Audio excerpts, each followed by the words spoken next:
The text message from my mother arrived 3 days before Christmas, just as I was finishing up a major acquisition deal in my office. Emma, darling, about Christmas dinner. Perhaps it's better if you don't come this year. Your sister Olivia is bringing her new fiancé. He's a state senator, you know, and we need to maintain a certain image. You understand, right? Love, Mom. I stared at my phone, feeling that familiar ache in my chest. Even after all these years, after everything I'd accomplished, I was still the family disappointment. Sitting in my corner office on the 47th floor of the Astor building, overlooking the Manhattan skyline, I couldn't help but laugh at the irony. My mother had no idea that the struggling consultant she was so ashamed of was actually the CEO of Summit Industries, one of the largest consulting firms in North America. Miss Parker? My assistant Sarah's voice came through the intercom. The board is ready for the global tech acquisition call. Thank you, Sarah. I straightened my designer suit. Not that anyone in my family would recognize it as such. They still thought I shopped at discount stores. As I prepared for the call, my mind drifted back to where this all began. 10 years ago, I had stood in our family's living room, trying to explain my decision to leave my prestigious junior analyst position at my father's company. "You're throwing away everything we built for you," Dad had shouted, his face red with anger. "And for what? To start your own business? Don't be ridiculous." My sister Olivia had sat on the expensive leather couch, smirking. She was already a rising star at Parker Financial, our father's company, following the path that had been laid out for her since birth. "Emma's always been the rebellious one," she'd said with fake sympathy. "She just doesn't understand how the real business world works." Oh, how wrong they'd been. While they thought I was struggling with a small consulting practice, I was actually building Summit Industries from the ground up. I worked 18-hour days, sacrificed every comfort, and poured every penny I had into my company. And now, Summit Industries was worth billions, though we operated so quietly that most people had no idea who owned us, including my family, including Parker Financial. A knock on my office door interrupted my thoughts. "Miss Parker?" Sarah entered with a stack of documents. "The final contracts from Parker Financial just arrived. They're ready for your signature." Ah, yes, the contract. The delicious irony of it all. Parker Financial, my father's pride and joy, had been desperately trying to secure a partnership with Summit Industries for months. They had no idea they were essentially begging for their prodigal daughter's approval. I picked up my phone and reread my mother's text. Need to maintain a certain image. My laptop pinged with a new email from Olivia. "Emma, heard Mom texted you about Christmas. Don't take it personally. You know how important appearances are to her. Besides, Senator Richards is very particular about the company he keeps. It's really better this way. Maybe once you've made something of yourself, you can join us again. Liv." I set my phone down and looked at the stack of contracts on my desk. The partnership would be worth millions to Parker Financial. They were counting on it to fund their expansion into international markets. My father had been bragging about it for weeks, according to my sources, and all it needed was my signature. Sarah appeared in the doorway again. "Your father's on line 1. He wants to discuss the contract signing ceremony." I picked up the phone, adopting the professionally distant tone I always used when dealing with Parker Financial. "Emma Mitchell speaking." I used my mother's maiden name in business specifically to avoid detection. "Ms. Mitchell." My father's voice was eager, ingratiating, so different from the dismissive tone he used with his younger daughter. I just wanted to confirm everything's set for the signing ceremony tomorrow. This partnership means everything to our company. I thought about Christmas dinner, about Olivia's smug email, about years of being treated like a failure. Actually, Mr. Parker, I said smoothly, I've been reviewing the contracts and I have some concerns. Concerns? I could hear the panic creeping into his voice. What concerns? Everything was approved by your board. Things change, I replied. Perhaps we should discuss this in person. Why don't you bring your family to the signing ceremony tomorrow? After all, Parker Financial is a family company, isn't it? Yes, of course. I'll bring everyone. My wife, my daughter Olivia. All your daughters. I corrected him firmly. Oh, his voice dimmed slightly. Well, Emma's not really involved in the business.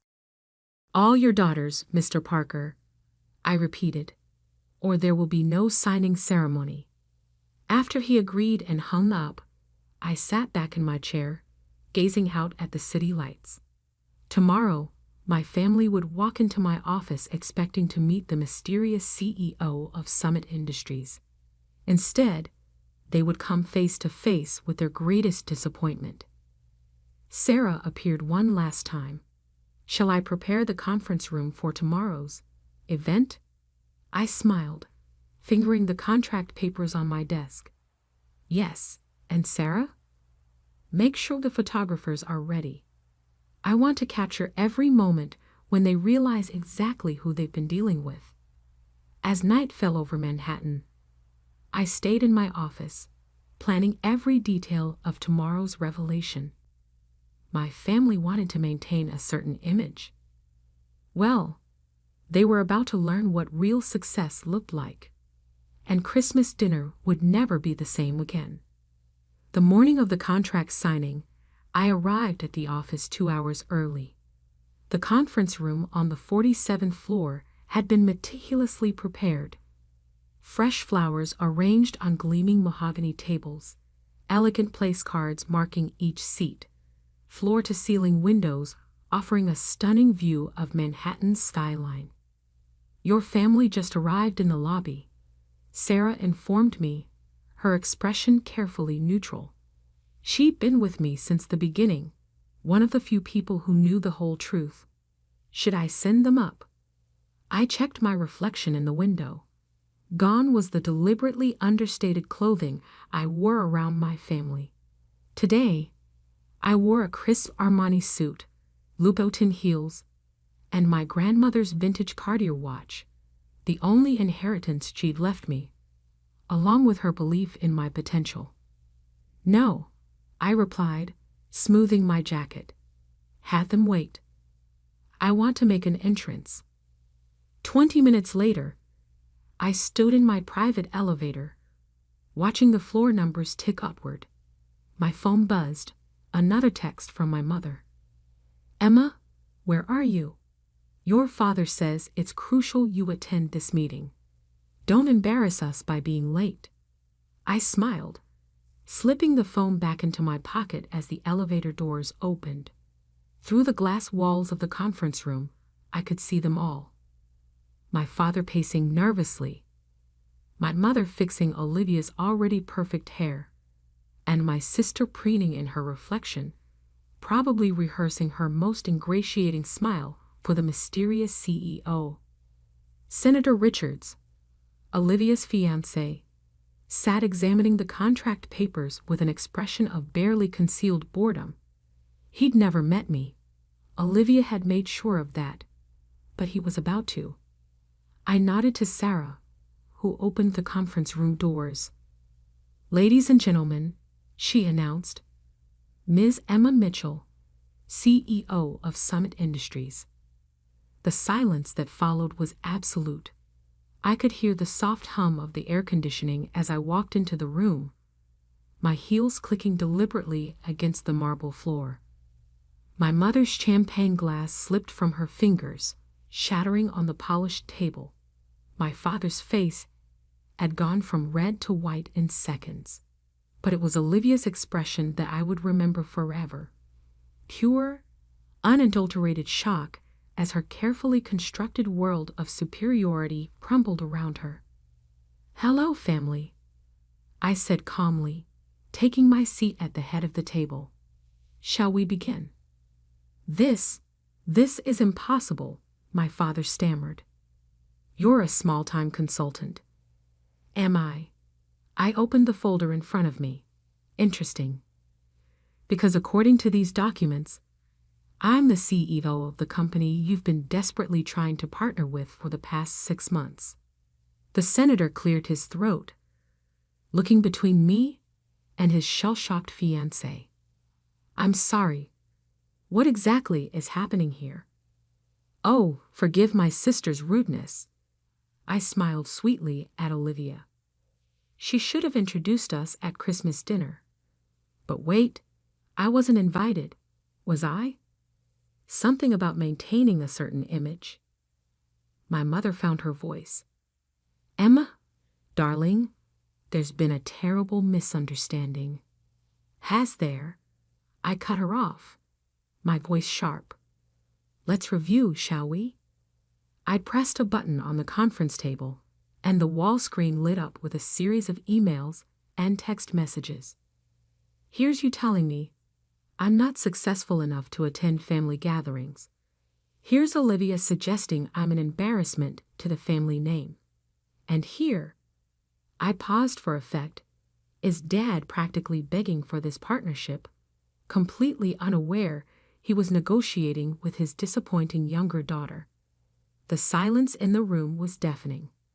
Sarah quietly distributed copies of the contract, or rather, what remained of it. My father flipped through the pages frantically. These aren't the same terms we discussed." "No," I agreed pleasantly. "They're not. You see, I've had time to reconsider this partnership. In fact, I've had years to consider exactly how I wanted this moment to play out." Olivia, finally finding her voice, leaned forward. "You can't do this. Daddy's been planning this expansion for months. The board is counting on it." I turned to her, letting my smile fade. "You mean like how I counted on my family's support when I was building my company from nothing? Like how I counted on being treated with basic respect at family gatherings?" "That was different," my mother protested weakly. "We were just trying to protect you from disappointment." "No," I cut her off. "You were protecting your image, your precious social standing. Well, congratulations. You've succeeded in creating exactly the image you wanted. The whole business world will know exactly who the Parkers are after today." I stood up, smoothing my jacket. "The partnership deal is off. Summit Industries will be acquiring Global Tech directly, which, as I'm sure Dad has realized by now, will effectively block Parker Financial from expanding into the international market." My father slumped in his chair, the full implications hitting him. Without this partnership, without the expansion it would have funded, Parker Financial would remain exactly what it was, a mid-sized regional firm, forever in the shadow of Summit Industries. "You can't do this," he whispered. "We're family." I paused at the door, turning back one last time. "Family? That's interesting, because according to the text messages I received yesterday, I'm not successful enough to be part of this family. I wonder." I pretended to think for a moment. "Will I be successful enough for Christmas dinner now?" The silence that followed me out was deafening. Through the glass walls, I could see my mother dabbing at her eyes with an expensive handkerchief, my father staring blankly at the contract papers, and Olivia, perfect, successful Olivia, slumped in her chair, her carefully constructed world lying in pieces around her. Sarah fell into step beside me as I walked back to my office. "That was quite a show," she said quietly. "Are you okay?" I looked down at my phone, where another desperate text from my mother was flashing. "Cancel the Christmas dinner," I replied, a small smile playing at my lips. "I have other plans." The true fallout was just beginning, and I had a feeling the holidays were about to get very interesting indeed. The aftermath of the contract signing was exactly what I expected. A hurricane of desperate calls, manipulative messages, and increasingly panicked attempts at reconciliation. My phone buzzed constantly. "Emma, sweetheart, we need to talk about this as a family. Mom, you're destroying everything I built. Dad, can't we discuss this like rational business people? Olivia." I ignored them all while Summit Industries proceeded with the Global Tech acquisition. Without the partnership, Parker Financial's stock price began to drop. The business news was ruthless. Parker Financial, low CSCRUCYAL PA, uncanny HI. BUHG, Summit Industries. FANILYDRAMA failed MERGER. Parker stock PLUNET as international expansion PANSEOLNATS. 1 week after the failed signing, I sat in my office reviewing the latest acquisition reports when Sarah appeared at my door. "Your sister's here again," she said. "Third time this week. But this time she's alone. No senator fiancé." I glanced at the security feed on my laptop. Olivia stood in the lobby. But something was different. Gone was her usual perfectly polished appearance. She looked tired. "Send her up," I said after a moment's consideration. Olivia walked into my office like a stranger, her eyes taking in the expansive space, the view, the clear symbols of success she'd never noticed in her failing sister. "Nice office," she said quietly. "Bigger than mine at Parker Financial. Though I suppose that's not saying much anymore. What do you want, Olivia?" She sank into one of the visitor chairs. Senator Richards called off the engagement. I raised an eyebrow. Really? The perfect power couple didn't survive a little financial setback. He said he couldn't be associated with a failing family business. She laughed bitterly. Apparently, I'm not successful enough for his image. The irony wasn't lost on either of us. "Dad's drinking again," she continued. "The board is questioning his leadership. Mom's social circle is buzzing with gossip. Everything's falling apart. And it's all because of me?" I interrupted. "No, Olivia. It's falling apart because it was built on appearances rather than substance, just like your engagement." She flinched. "I deserved that." "You deserved a lot more than that." I leaned forward. "Do you know what it was like, watching you all celebrate each other's successes while treating me like a failure? Having Mom plan elaborate parties for your promotions while she couldn't even remember what my company was called. We thought you were struggling. You never asked." I stood up, anger finally breaking through my carefully maintained composure. "Not once in 10 years did any of you actually ask about my work. You were too busy looking down on me to notice I had surpassed all of you." Tears slipped down Olivia's cheeks, real ones this time, not the calculated drops she usually produced for effect. "I was horrible to you." "Yes, you were. Can you ever forgive me?" I studied her for a long moment. "Forgiveness isn't the issue, Olivia. Trust is, and trust has to be earned." Just then, my office door burst open. My parents rushed in, ignoring Sarah's protests. "Emma," my father's voice boomed, though it lacked its usual authority. "This has gone far enough. You've made your point. Hi. I remained seated, watching them. At what point would that be? That you're successful, my mother said quickly. That we were wrong about you. We understand now, darling. You can stop punishing us. I laughed, but there was no humor in it. You think this is about punishment? About proving my success? I stood up, walking to the window. This is about consequences, about finally showing you that your actions, your dismissal, your condescension, your casual cruelty, have real effects.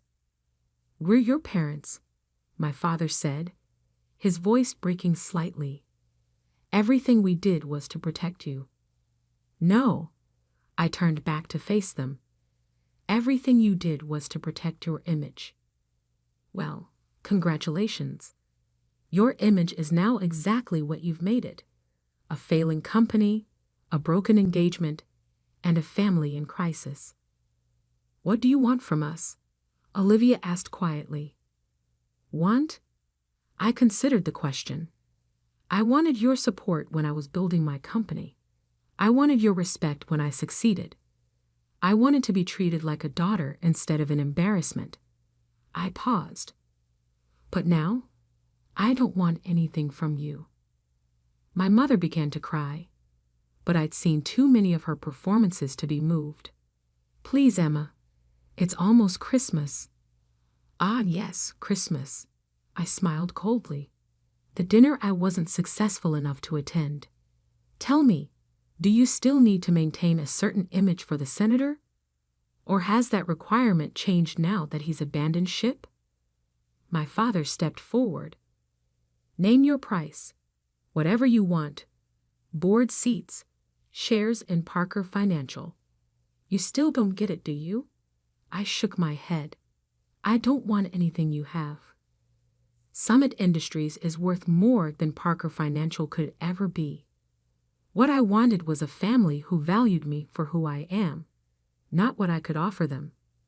I pressed a button on my desk, and Sarah appeared instantly. Please show them out, and have security update the no-entry list. Emma, please. My mother tried one last time. We can fix this. No, Mom. You can't fix 10 years of dismissal and disrespect with one tearful apology. Actions have consequences. Consider this your lesson in real business. After they left, I sat in my office as darkness fell over the city. My phone buzzed with a message, not from my family this time, but from my grandmother's old friend Margaret, who had supported me when I was first starting Summit Industries. Heard about what happened with your family. Your grandmother would be proud. Christmas dinner at my place this year? I smiled, feeling a weight lift from my shoulders. Sometimes family isn't about blood. It's about who believes in you when no one else does. The next morning, I called a board meeting at Summit Industries. It was time to announce our next major move, a complete overhaul of the consulting industry, starting with the acquisition of several regional firms. Parker Financial wasn't on the list. As I stood before my board, outlining our expansion plans, I thought about my family's Christmas dinner, happening without me. They would sit around their expensive table, picking at their perfect meal, trying to maintain their precious image. Meanwhile, I would be building something real, something lasting, not just a successful company, but a life where I never had to pretend to be less than I am. A week later, a small package arrived at my office. Inside was my grandmother's old business card holder with a note from Margaret. She always said you'd outshine them all. Looks like she was right. I placed the card holder on my desk, a reminder that success isn't about who accepts you at your peak, but who believed in you from the beginning. My family had wanted to maintain a certain image. Well, they got their wish, just not the image they'd hoped for. And me, I finally had exactly the image I'd earned. Successful, powerful, and completely free from their expectations. The next time someone asked about my family, I simply smiled and said, I have a company to run. Because in the end, that was worth more than any Christmas dinner they could offer.